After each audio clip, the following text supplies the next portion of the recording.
after exploring women's representation in politics and the influence, and often, sadly, the toxic influence of social media, let's turn to another critical issue.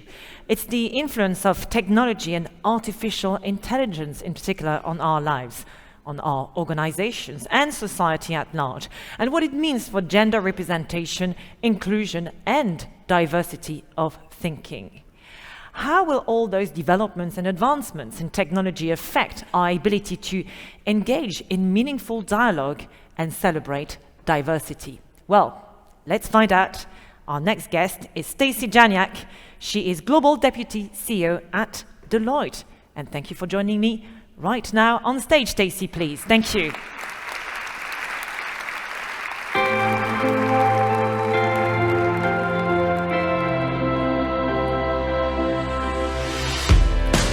Welcome, Stacy. Thank you so much for joining us here today in Paris. We are delighted to have you here on board with us. Now, Stacy, at Deloitte, some of your scope, it's a very large scope, let's face it, also includes sustainability and AI, generative AI in particular. Now, we've all talked about artificial intelligence for years now, but a game changer was Gen AI. The fact that AI, since OpenAI and other companies launched conversational tools like ChatGPT, well, it's made Gen AI a part of our daily lives, really. So I'd like you maybe to start with, to give us the overall picture in terms of how powerful AI is as an agent of change, how it's going to impact our lives, and what the opportunities are. Well, I like that you started this, and by the way, I have to say that last panel was amazing, wasn't it? Like, that was really incredible. But I like where you started, that this is a long journey. AI has been around for 70 years. 70 years.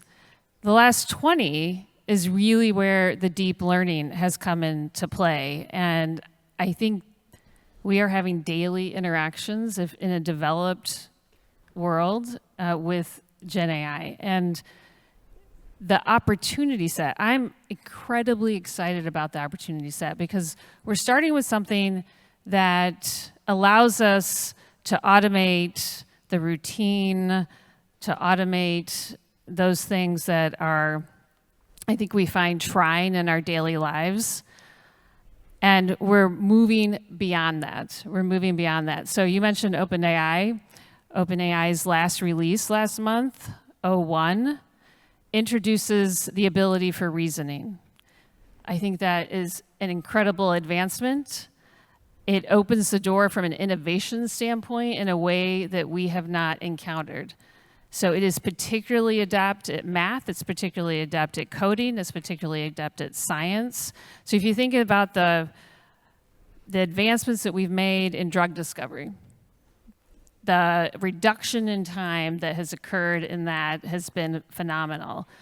Now there's this opportunity to explode that type of innovation, which is going to allow us from a humanity standpoint, I think, to address some real critical issues. And we'll talk about the challenges we have with this technology, because there are definitely challenges.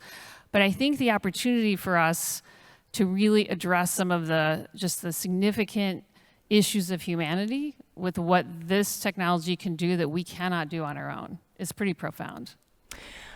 So at work, Stacy, you've mentioned automation, for instance. That's automation of repetitive tasks, boring tasks, to free up time to concentrate on innovation, for instance. And tell us some more about AI as a tool for personal, but also group productivity at work.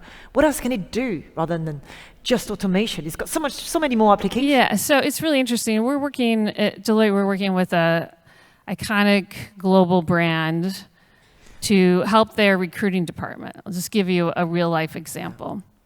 So we are helping to create digital agents that will facilitate this recruiting department's speed, the quality of recruiting that they're able to do for their organization, because it's freeing up these professionals that are really wanting to be able to identify the talent that is going to help the organization achieve its objectives much more quickly and with much more retention of the right talent. So it's taking off all of the tasks, these digital agents, taking off tasks that were consuming their time for them to be able to be more strategic on the talent mix. And that's creating a lot of benefit across the organization, not just for that department, but for all those departments that are looking for the talent that are going to be able to further the objectives of that organization.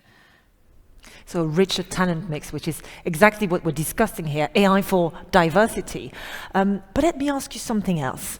You mentioned challenges, Yes. for instance, because there are many, of course. And a lot of the conversations we're having around AI remind me of the conversations we were having with digitalization and big data in particular. How do you go about it? I mean, what do you use it for? Where do you start when you're a business leader, for instance? Well, one of the biggest challenges that I think we have with respect to how we adopt AI, how do we optimize it, it starts with talent. I like to call it the 3 R's that you really have to think about in talent as you go to devise your path forward with AI. It's retraining, reskilling, and reimagining. We have a need to retrain all of our professionals, all the people in our organizations around what AI is, what it isn't, getting everyone onto a level playing field and taking out a bit of the ambiguity around it. And then it's about reskilling. We don't have digital AI natives running around. I mean, if you have young children, you might have them running around because they will be AI natives by the time they're employable. But we have to create them. So we have to identify, and we have an opportunity to identify a diverse set of individuals to become those generative AI natives. And I think that is incredibly important to ensuring we've got the right voices in the room. And then it's about reimagining. We all will need to reimagine what it is that we do every day, particularly knowledge workers, reimagining both the pain points, the opportunities, the if only we could do X. That X is now achievable, but we need to have that reimagination. And this is where I think from a women's perspective, you saw the data up earlier around the lack of women in certain roles or backgrounds with respect to the development of AI. But it's not necessarily just about the development of AI. It's about the application of AI. And you don't need a STEM degree to apply AI. You need to be creative. You need to be collaborative. You need to be able to communicate well, to be able to bring all of the domains to the table, to be able to optimize the opportunity of AI and also to manage the potential risk of AI. As you have mentioned, to really fully unleash the potential of AI, we need to tap into those interpersonal skills. Critical thinking, intuition, is something right, not right? You can't always rely on the sources and information shared by AI, of course. Creativity, you mentioned it. And to me, those qualities seem to be somehow linked to how women work and function generally. Especially when it comes to, feminine energy and power. So tell us more specifically about women and AI. There are fears that somehow AI will accentuate existing discriminations, for instance, but at the same time, I do see it as a tool to, like I've said, unleash all this feminine creative power.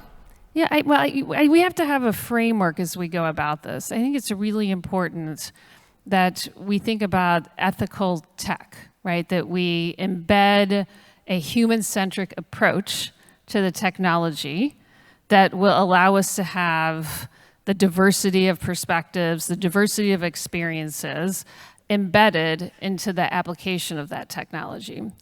And by doing that, I think we open the door to greater diversity, to greater outcomes from the technology. But we have to have diversity in the room making the decisions around the data that's going to be used, the outcomes that are desired. And I think that the ethical framework is incredibly important across both the development and the deployment of any technology, but it's exacerbated from a Gen AI perspective because the outcomes could be potentially so biased if you don't have the right perspectives going in. Stacy, to wrap up, do you have a message perhaps for our audience here of women and men who are perhaps fearful of AI? And in particular, I'd like you to talk to the women here who may be a bit more reluctant to investigate all the mighty power of AI and how best to use it. So you all have phones in your hands or in your pockets or in your purses. You're all using AI. It is not anything to be afraid of. I would suggest experimentation. I would suggest experimenting with OpenAI. I would suggest experimenting with various applications that are available. But I think really importantly, in your organizations, if you have the power to ensure that women are in the room around the approach and design, make sure that that happens. If you have the ability to caucus for that, to ask for that, that's incredibly important. We have to engage women along this journey. We have to showcase them. I think that's really important as you work within your organizations where you have women that are interested in this or that you believe have the right leadership and creativity skills to get interested in this, that you give them the support to be front and center for your colleagues, for your professionals to see what women are capable of and the importance that their voice has in this conversation. So you don't need a STEM degree? No. You don't need to be a computer or a data scientist to use AI. Just go and explore and have fun. Exactly. Fantastic. Stacy, thank you so much. Thank you. Stacy Janiek of Deloitte. Thank you, Stacy.